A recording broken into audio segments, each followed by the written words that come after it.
Cricket এক আনন্দ উচ্ছ্বসিত খেলার নাম হলো ক্রিকেট, যাকে আমরা রাজার খেলাও বলি। যদি প্রশ্ন করা হয় বিশ্বকাপের পর জনপ্রিয়তার লিস্টে রয়েছে কোনটি, তাহলে দ্বিধাদ্বন্দ্ব ছাড়াই বলে দিবে আইপিএল, অর্থাৎ ইন্ডিয়ান প্রিমিয়ার লিগ। আইপিএল এখন ওয়ার্ল্ড কাপকেও প্রভাবিত করছে। আইপিএল মানে আনন্দের জমজমাট আসর, আর এই জমজমাট আনন্দের মধ্যে দিয়ে হয়ে যায় কিছু অলৌকিক ঘটনা, যা হয়ে থাকে রেকর্ডে। আইপিএল এর এমন কিছু রেকর্ড রয়েছে যা ভাঙা প্রায় অসম্ভব। তবে হ্যাঁ, তুমি যদি ক্রিকেট প্রেমী হয়ে থাকো তাহলে ভিডিওটিতে একটা লাইক দিয়ে চ্যানেলটাকে সাবস্ক্রাইব করে দিবে।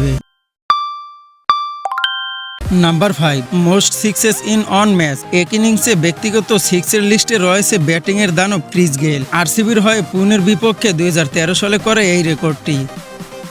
Number 4, fastest 50 in IPL. IPL এর আসরে ব্যাটসম্যানদের প্রধান লক্ষ্য থাকে 50 করা, আর তা যদি হয় দ্রুততম তাহলে তো তা চমকে দেওয়ার মতো। আইপিএল এ সব থেকে দ্রুত 50 তুলে নেয় কেএল রাহুল, তিনি মাত্র 14 বলে করেন 50। এছাড়াও 15 বলে 50 করেন Sunil Narayan. Number 3, most run in IPL, সর্বোচ্চ রানের ইনিংস। এই ভিডিওটি তৈরি করার জন্য আমি যখন স্ক্রিপ্ট লিখেছিলাম তখন পর্যন্ত সর্বোচ্চ রানের রেকর্ড ছিল মুম্বাই ভার্সেস হায়দ্রাবাদ, যেখানে হায়দ্রাবাদ মুম্বাইয়ের বিপক্ষে করেছিল 277 রান আর মুম্বাই করেছিল 246 রান। কিন্তু অবাক করা বিষয় হলো হায়দ্রাবাদ তাদের পরবর্তী ম্যাচে আরসিবির বিপক্ষে করেছিল 287 রান, আর এখানে আরসিবি 262 রান করে 25 রানে হেরে যায়। আর এটাই হলো আইপিএল এর সর্বোচ্চ রানের record. Number 2, lowest run total innings in IPL. সবচেয়ে কম রানে অলআউট হওয়ার রেকর্ড রয়েছে আরসিবির। কলকাতার বিপক্ষে আরসিবি 49 রানেই গুটিয়ে পড়ে।